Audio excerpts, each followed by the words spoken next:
Hi everybody, welcome back to my channel. I'm so glad you decided to join me today. My name is Stacey and I'm an affair recovery coach who specializes in helping the unfaithful heal from their affair partner and prevent relapse. If you'd like any information on how to work with me, you can check the description box below. Okay, let's get into this video. So today's video, this is going to be part 2 of why single women have affairs, or why single women get involved with married men. I'm not sure about the title yet. You will see the title and you'll get that this is part 2. If you watched part 1 of I lost my train of thought. Sorry about that. Okay, so if you watch part 1 of a single woman, is she having an affair, if she's single, or if it's a single guy, that kind of thing. And I don't remember exactly how I worded that title either, but I will leave that in one of the little cards or something somewhere. Okay, I am so all over this place, but please forgive me. This video is just gonna be like, you know what, I'm not gonna edit this out. I'm not gonna start it over, because guess what, this is real life. I'm just, I'm a coach, but I'm also a mom. I'm also a wife, so I do have, and I also have a business. I have lots of things going on, so let's just roll with it, okay? All right, ladies, and men too. This is for you because I do have a lot of male clients as well. Okay, so what I want you to do is I'm going to list out, let's see, I have 5 reasons why I believe single women will get involved with a married man. If you can think of any other reasons, leave them down in the description box below, or you can email me. We can talk about it. I know that sometimes the comment box can be very judgmental, or we just don't want to go in there. But I'd like to keep the conversation going. Let me know what you think. If you hear something different than what I'm saying, or if you're like, hey, no, there's another reason because I'm single and there's another reason I do it. But let's get on. Okay, so number 1 is they see it as a challenge. Okay, so it's kind of like an ego boost in a sense where I can see this guy is married and he's more of a challenge because he is already attached to someone. He's already picked someone. So it seems that it would be harder in a sense to get him. Now, some of the guys that I have spoken with, they kind of think the opposite. They think that married men are easier to get than single men. But coming from my perspective, and I'm just going to be honest with you, like I'm going to be completely transparent. This is how I saw it, and I know that some of my female clients, they see it the same way too, is it's a challenge. And it's kind of like, if this is going to sound terrible, but if I can get you, if you're a married man and I can get you, then that must mean that I'm something special, or that I'm worth it, or I'm better than that person is, that kind of thing. And, that kind of thinking really reveals the core wound that woman is operating out of, the desire to feel like she's wanted, she's loved, she's heard, she's important. And a lot of times, women who grow up without dads, they don't feel that way. I know I didn't have a dad, so I didn't feel like I was a priority or I was special. But I kind of, if I could get a married man's attention, then I felt like I was doing something. I felt like, wow, he picked this woman, they got married, and if I can get his attention, then I must be better than her. So it's always I need to be better than the wife, or I need to prove that I'm better. And you can see the core wound that comes from that. If you look beyond the behavior, you can see what that woman is screaming for. It's like, I need to know my own worth and I need to know my own value. That way I can heal, but it's tell me that I'm good enough, that kind of thing. So that's a reason I think a lot of women, and you don't have to be single to feel this way. You can still be married and you're just not receiving it from your husband, if he may not be making you feel that way. But you still have that core wound, so you're still going to operate out of it. It's still going to be, if that wound is triggered, you're still going to see that person as a challenge. And I need that ego boost. That's what I need. to make me feel like I'm important, to make me feel like I'm special. It tells me I'm worth something. Okay, so number 2 is perceived value. And this means that we can look at the married man and say, okay, well, he's already established. He has a better life than a single guy, and has more to offer, and he's more stable. So sometimes women will look at, other women's decision of a man and say, okay, well, if you picked him, then he must be good enough. He must be worth it. He's good. Like, he's got his life together. Because you have added value to something, then it means something to me, so I need it as well. So I can give you a quick example of what that, kind of means to me. So I'm a huge makeup fan. I also like to collect makeup.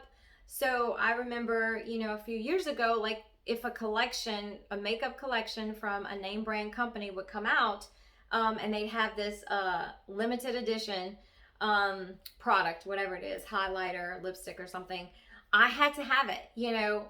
Did I always like the color? No, but because someone assigned value to it, then I thought I needed it.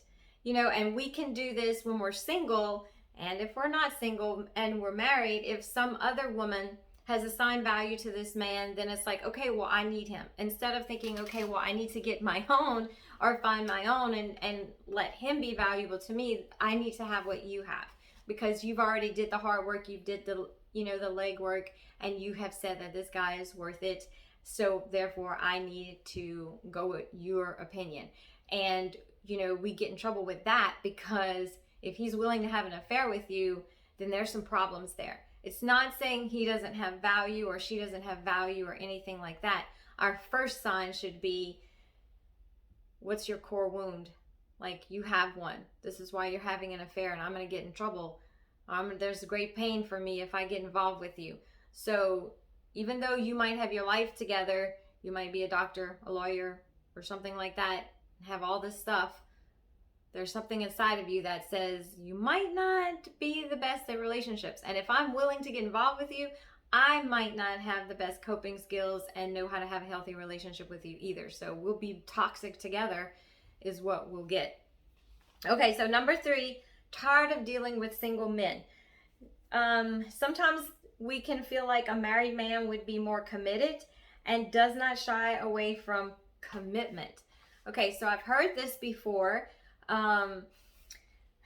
Single men, they play a game.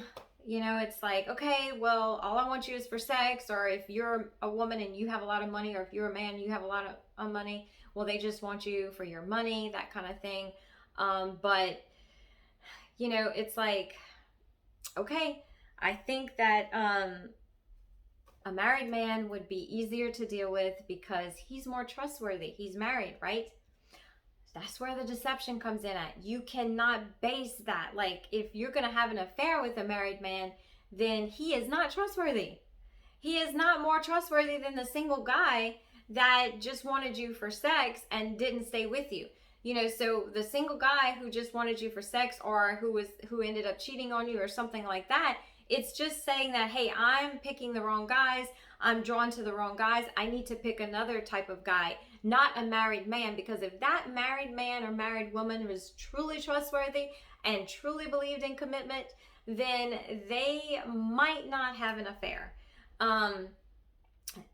So you can believe in commitment. Now, I don't want to confuse you guys. You can believe in commitment and you can want to be committed. But if you are not healed on the inside, commitment is not going to be something that you're going to be loyal to.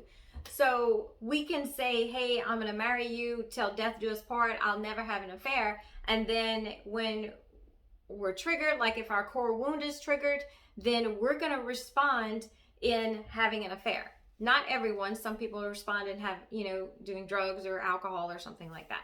But for the sake of this video, we're talking about affairs. So here's my core wound. I'm triggered. I'm going to have an affair.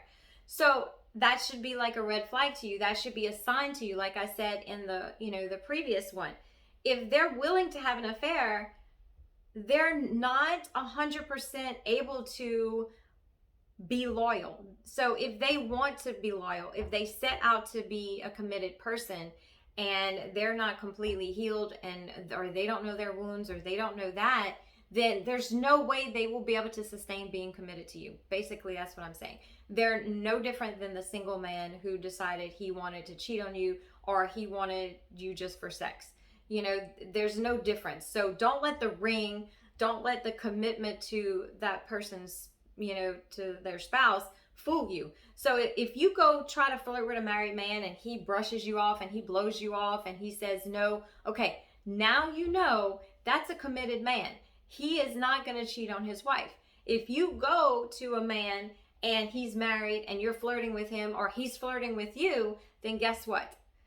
If you can get him, the first thing I want to come through your head is he's not loyal, he's not committed, he's operating on a wound, and if he doesn't get it healed, he'll do it to me too.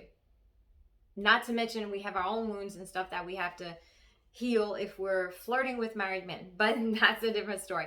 But I hope you understand what I'm saying. They're no different. Don't let them being in a marriage fool you into thinking that they are a committed, loyal person. Okay, number 4, afraid of commitment. Okay, now that's another thing, that a single person can be afraid of commitment, and they want to be with someone who they know is technically unavailable. You know, hey, we can have a relationship, but it's kind of on my terms. I don't have to fully commit to you. I don't have to fully take care of you 24/7. I don't, if you're a guy, sorry guys, but sometimes you're babies when you get sick, and then we have to take care of you.